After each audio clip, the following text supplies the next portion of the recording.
Da sich von staatlicher Seite her niemand um uns kümmerte, benahmen wir uns wie ganz normale Eltern und absolvierten in der folgenden Zeit unzählige Zahnarzttermine mit David. Die Sanierung der faulen Zähne war für das Kind eine Tortur. Es verzog jedoch keine Miene, auch nicht, als der Zahnarzt ihm wehtat. Hin und wieder kullerte eine Träne über seine Wangen, aber der Junge bewahrte Haltung. Daneben übten wir mit Erfolg für die Vorschule, denn David lernte schnell und hatte innerhalb kürzester Zeit sein Wissensdefizit aufgeholt. Schon bald kannte er alle Farben, die Zahlen und die meisten der Begriffe, die ihm gefehlt hatten. Nach wie vor blieb er das ruhige, höfliche Kind und benahm sich so, als sei er bei Verwandten zu Besuch. Außer bei Konstantin. In dessen Gegenwart ging er so richtig aus sich heraus, zankte und brüllte und setzte dabei meistens seinen Willen durch. Konstantin dagegen nahm ständig Rücksicht auf ihn, so dass wir uns schon fragten, ob er dabei nicht zu kurz käme. Mit Besorgnis schauten Frank und ich dieser Entwicklung zu.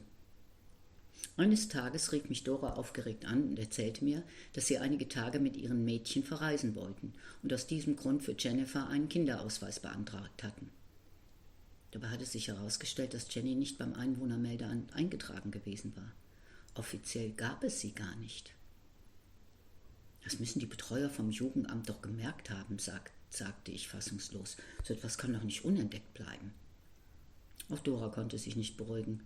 Das musst du dir vorstellen. Keiner der Angehörigen ist zum Standesamt gegangen und hat das Kind als neuen Erdenbürger angemeldet. Es war für uns alle unverständlich. Nachdem Jenny dann nachträglich bei der Behörde registriert worden war, konnten Dora und Thorsten endlich in ihren ersten gemeinsamen Urlaub fahren, während wir zu Hause blieben und uns weiter darüber wunderten, dass sich Davids Mutter nach wie vor nicht bei ihrem Sohn meldete. Dabei wies uns Frau Lugmann bei einem ihrer seltenen Besuche darauf hin, dass sich David nur dann von seiner Mutter abnahmen könne, wenn er hin und wieder Kontakt zu ihr habe. Ja, an uns liegt das doch nicht, gab ich ihr zur Antwort. Ich war der Meinung, dass die Zusammenführung von Mutter und Kind eigentlich die Aufgabe der zuständigen Sozialarbeiterin sei. Aber es kümmerte sich niemand darum. Als Paula auch weiterhin nichts von sich hören ließ, blieb uns nichts anderes übrig, als den Kontakt zu ihr von uns aus zu suchen. Frank und ich waren allerdings davon überzeugt, dass sich Davids Mutter nicht noch einmal mit ihrer Vergangenheit beschäftigen wollte. Hartnäckig rief ich immer wieder bei ihr an, aber sie ging nie ans Telefon. So beschlossen wir einfach, zu ihr zu fahren. An einem Sonntagnachmittag bat ich David, sich besonders hübsch anzuziehen und erklärte ihm, dass wir seine Mutter einen Besuch abstatten wollten. Während der Fahrt saß David auf der Rückbank des Autos und summte leise vor sich hin, blieb aber im Auto sitzen, als wir angekommen waren, und bequemte sich erst nach einigem Zureden auszusteigen. Konstantin hingegen rannte gleich zur Haustür und betätigte eifrig die Türklingel. Als niemand öffnete, machte David kehrt und setzte sich scheinbar unbeeindruckt wieder in den Wagen zurück. Obwohl David es nicht wollte, wiederholten wir am nächsten Sonntag die Prozedur. Zuvor hatte ich ihn gefragt, willst du deiner Mutter nicht eine Kleinigkeit schenken? Er hatte eine Weile über meinen Vorschlag nachgedacht und sich dann schließlich für ein rotes Herz aus Porzellan entschieden, das sich in Seidenpapier einwickelte. Er hielt das Päckchen während der Fahrt in seiner Hand. Zu seinem blauen Anorak trug er dunkelgrüne Korthosen und schaute voller Stolz immer wieder auf seine neue Armbanduhr. Hübsch und gesund sah er aus mit seinen roten Wangen. Die Haare waren ihm mittlerweile nachgewachsen und schienen fast weiß. Als Frank diesmal den Wagen vor dem Haus parkte, in dem Paula wohnte, fiel mir auf, in welchem schlechten Zustand sich das Gebäude befand. Der heruntergekommene graue Kasten bestand aus mehreren Stockwerken. An den Fenstern hingen anstelle von Gardinen Betttücher. Einige Bewohner hatten die Scheiben mit Karton zugeklebt. Eine schmutzige Treppe führte zu einer ramponierten Haustür. Diesmal klingelten wir vorsichtshalber bei einem anderen Namensschild, woraufhin der automatische Türöffner betätigt wurde, wir einige Stockwerke die Treppe hinaufstiegen und an der Tür klopften, die uns David gezeigt hatte. Niemand öffnete. Erst nach einer Weile, nachdem wir laut Paulas Namen gerufen hatten, wurde die Tür vorsichtig einen Spalt breit geöffnet. Eine kräftige, rothaarige Frau schaute heraus und ließ uns, nachdem sie David erkannt hatte, herein. Sie führte uns in ein großes Wohnzimmer, in dem sich Paula und noch eine weitere Person aufhielten. Paula saß teilnahmslos auf einem Plüschsofa, dessen ursprüngliche rote Farbe kaum noch zu erkennen war. Vor ihr stand ein niedriger, dunkelbrauner Tisch, der von Brandflecken übersät war. Darauf eine von Zigarettenstummeln überquellende Aschenbecher. Neben dem Tisch protzte ein mit einem Blumenmuster überzogener, schwerer grüner Sessel.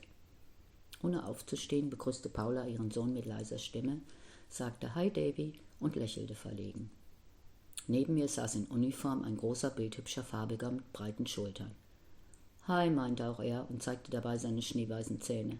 »My name is Robert, but call me Bob.« Er reichte uns freundlich seine Hand. »I'm the friend of her«, fuhr er fort und zeigte mit einer Handbewegung in Richtung Paula. Über den beiden Türen des Wohnzimmers hingen nasse Uniformhosen und Wäsche zum Trocknen. Neben dem Sofa lag, von einem Betttuch bedeckt, in einer Ecke ein undefinierbarer Haufen. Ich möchte nicht wissen, was alles darunter liegt, dachte ich und schaute mich weiter im Zimmer um. Die Türen sahen aus, als hätten mehrere Personen Fettiges mit den Fingern gegessen und sich anschließend die Hände an den Türen abgeputzt. Das Fernsehgerät lief, eine dicke Katze mit seltsam kahlen Stellen im Fell lag zusammengerollt auf dem Sofa. Paula sah ungesund blass aus und wirkte unsicher, fast ängstlich auf mich.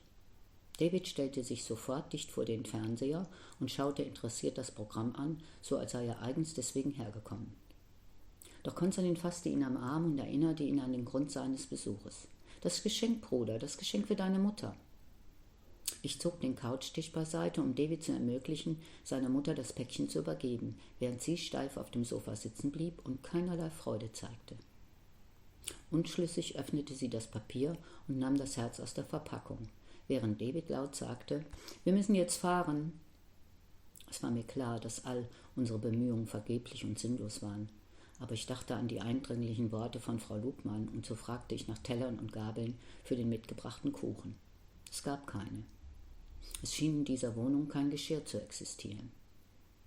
Die rothaarige Frau, die sich als Marlene, Paulas beste Freundin, vorgestellt hatte, brachte mir schließlich einen Suppenteller und 3 Löffel. Dabei zuckte sie mit den Schultern und murmelte, keine Ahnung, wo das Geschirr schon wieder hin ist. Während ich mir dachte, vielleicht liegt es zwischen dem Müll unter der am Boden liegenden Decke. Genau wie David wäre ich gern auf der Stelle wieder nach Hause zurückgefahren. Stattdessen aß ich Apfelkuchen mit einem Suppenlöffel, in der Hoffnung, dass sich zwischen Mutter und Sohn doch noch ein Gespräch entwickeln würde. Aber Paula sprach kein Wort, trank Bier aus der Dose und aß nichts von dem Kuchen. David stocherte lustlos im Kuchen herum, obwohl er alles Süße sonst immer schnell herunterschlang. Paulas Freundin dagegen nahm sich noch ein zweites Stück, das sie gleich aus der Hand aß. Frank und Konstantin schauten dem Treiben stumm zu. Schließlich nahm ich all meinen Mut zusammen und sagte zu Paula, »Dein Sohn«, es fiel mir sehr schwer, dein Sohn zu sagen, »hat sich gut bei uns eingelebt und möchte gerne bei uns bleiben.« Dabei schaute ich hilfesuchend zu dem Amerikaner. Paula verzog jedoch keine Miene und antwortete mir nicht. Am liebsten hätte ich sie geschüttelt, denn ich wollte, dass sie Stellung bezog. David stand derweil wieder vor dem Fernsehgerät und tat so, als betrachte er das Programm, aber ich war mir sicher, dass er uns genau zuhörte. Inzwischen hatte Frank Robert in ein Gespräch verwickelt und fragte ihn, wie lange er noch in Deutschland stationiert sei. Pretty soon, also bald, gab er Frank zur Antwort, gehe er wieder zurück in die Staaten. Ob er Paula mitnehmen würde, ließ er offen. Er lachte nur laut und zeigte erneut seine traumhaft schönen Zähne. Danach entstand eine unangenehme Stille. Und als niemand mehr ein Wort sagte, bat ich Frank, mit uns nach Hause zu fahren, denn ich begriff, dass wir schon mehr als genug Zeit sinnlos dort verbracht hatten. Als wir aufstanden, war David schon an der Tür zum Treppenhaus. Ein kurzes Tschüss und Bye, erleichtert ließen wir die Tür hinter uns ins Schloss fallen. Während wir die Treppen hinuntergingen, redete Konstantin wie ein Wasserfall über die fürchterliche Einrichtung. Dabei legte er den Arm um seinen stummen Bruder und gratulierte ihm, dass er dort nicht mehr leben musste. Weil Konstantin auf der Rückfahrt neben Frank sitzen wollte, setzten David und ich uns nach hinten. Wir waren kaum aus der Stadt heraus, als er sich zu mir herüberbeugte und mir leise ins Ohr flüsterte, »Darf ich dich etwas fragen?« Noch in Gedanken bei dem gerade Erlebten nickte ich abwesend mit dem Kopf. »Erlaubst du mir ab jetzt Mama und Papa zu euch zu sagen?« Ich war zutiefst berührt und die Tränen schossen mir in die Augen. Unfähig zu antworten, drückte ich ihn nur stumm an mich. »Aber natürlich kannst du zu uns Mama und Papa sagen. Sehr gerne sogar«, gab ich nach einer Weile laut zur Antwort, so dass auch die beiden vorne im Auto es hören konnten. Konstantin rief voller Freude »Juhu«, während Frank sich mit der Hand über sein nasses Gesicht wischte. Von diesem Tag an sprach uns David nie mehr mit unseren Vornamen an. Ich dagegen brauchte eine gewisse Zeit, mich daran zu gewöhnen und sagte manchmal, geh zu Frank, der knöpft dir die Jacke zu. Nein, verbesserte David dann sofort, zu Papa. Es war, als hätte er uns nie anders genannt. Dieser Nachmittag war ein einschneidendes Erlebnis für uns alle gewesen, und David fügte sich danach mehr und mehr in unsere Familie ein. Paula rief auch an den darauffolgenden Tagen nicht an, und so schlich sich etwas wie Gewohnheit bei uns ein, und es schien so, als seien wir auf wundersame Weise eine ganz alltägliche Familie geworden. Die Zeit verging, inzwischen lebte David schon über ein Vierteljahr bei uns, aber weder aus Amerika noch vom Jugendamt kam eine entscheidende Nachricht. Und so blieb alles nach wie vor in der Schwebe. Wir jedenfalls wollten David nicht mehr hergeben, und auch er wollte auf keinen Fall wieder von uns fort. Eines Nachmittags rief ich nach ihm, weil ich ihn zum Einkaufen mitnehmen wollte, bekam aber keine Antwort und begann ihn im Haus zu suchen. Als ich ihn dort nicht fand, hielt ich auch auf der Straße nach ihm Ausschau. Dann, nachdem ich noch einmal rufend durch den Garten gelaufen war, entdeckte ich ihn schließlich. Zusammengekauert hockte er in der Garage hinter Kartons und spielte mit kleinen Autos. »Was machst du denn da?« fragte ich erleichtert, froh, ihn gefunden zu haben. Worauf er antwortete, »Ich verstecke mich, damit mich hier niemand wegholen kann. Ich will nicht nach Amerika.« »Komm erst mal da raus«, bat ich ihn, reichte ihm die Hand und zog ihn hinter den Kartons hervor. Meine Arme um seine Schultern gelegt, nahm ich ihn mit ins Haus und versprach ihm, »Davy, du musst keine Angst haben. Wir werden um dich kämpfen und lassen dich nie wieder gehen.« Wohl war mir jedoch nicht bei diesem Versprechen. Der Winter kam, Schnee fiel vom Himmel, aber weder Frau Lugmann noch Paula meldeten sich, obwohl Paula nur ein paar Busstationen entfernt von uns wohnte. Veränderungen begannen sich unübersehbar anzubahnen. Auf Empfehlung eines Arbeitskollegen hin fing Frank an, sich zum Verkäufer in einer Finanzberatung umschulen zu lassen. Ich bedauerte das, denn ich hatte seinen bisherigen Beruf stets bewundert. Als Weihnachten dann vor der Tür stand, wussten wir immer noch nicht, ob David bei uns bleiben durfte oder ob er wieder fort musste. Diese Situation belastete uns alle zunehmend und steigerte sich zuletzt fast ins Unerträgliche. Alle meine Versuche, telefonisch Kontakt zu Paula aufzunehmen, scheiterten an ihrer Freundin Marlene, die stets den Hörer abnahm und mich abwies.